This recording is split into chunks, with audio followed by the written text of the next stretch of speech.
حسرة عليك ياللي في بالي، لا طلت أول ولا تاني ولا تالت ولا رابع ولا خامس ولا سادس.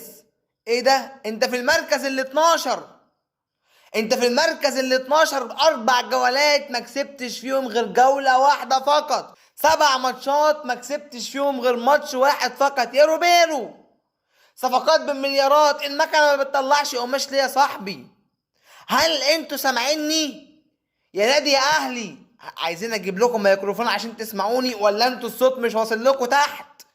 المركز ال 12، واحب منكم يا جماعه النادي الاهلي حتى الان في المنطقه الدافئه، ولسه الدوري طويل جدا جدا. ان شاء الرحمن نشوف في ال 15 وال 17 ولما لا يهبط السنه دي وربنا يريحنا منه ان شاء الرحمن، والسنه الجايه ما يبقاش في اهلي اصلا، والبالونه تتفرتك بقى ونخلص منها ومن وجع دماغ.